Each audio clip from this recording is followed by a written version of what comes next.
பற்றோ தேசிய உணர்வோ வளரக்கூடாத அளவுக்கு இங்கே மதத்தின் பெயரால் சமூக பிளவினவாதத்தை செய்யக்கூடியவர்கள் பாஜகக்காரர்கள் தான்.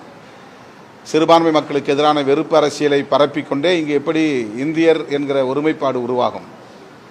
இதுபோன்ற பயங்கரவாத தாக்குதல் நடக்கிற போது எல்லோரும் ஒற்றுமையாக இருக்க வேண்டும் என்று எதிர்பார்க்கிற பாஜகவினர் மத நல்லிணக்கத்தை, சமூக நல்லிணக்கத்தை உயர்த்தி பிடிக்க வேண்டும். அதைத்தான் விடுதலை சிறுத்தைகள் கட்சி சுட்டி காட்டுகிறது. அமித்ஷா பதவி விலக வேண்டும் என்று சொன்னதும் இவர்களுக்கு ஆத்திரம் வருகிறது. திருமாவளவன் சொல்லி உடனே அவர் பதவி விலகிவிடப் போவதில்லை, அல்லது அந்த அளவுக்கான நெருக்கடியை விடுதலை சிறுத்தைகள் கட்சி தேசிய அளவிலே ஏற்படுத்திவிடப் போவதில்லை.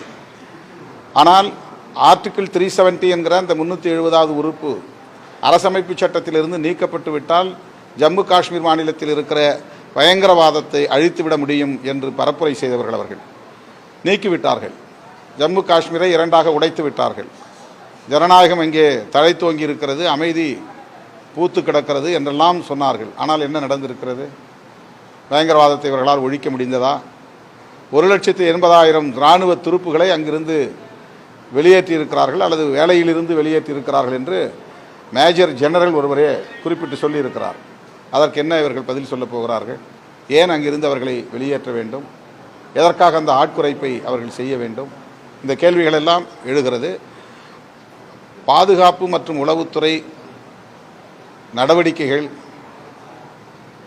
பயங்கரவாதத்திற்கு இடம் கொடுத்து விட்டது, அது தோல்வியடைந்து விட்டது என்பதை நான் மட்டுமல்ல, பாரதிய ஜனதா கட்சியை சார்ந்த மூத்த தலைவர் சுப்பிரமணிய சாமியே சொல்லியிருக்கிறார். அவர்கள் சுப்பிரமணிய சாமிக்கு பதில் சொல்லட்டும், பிறகு திருமாவளவனிடம் அவர்கள் வரட்டும்.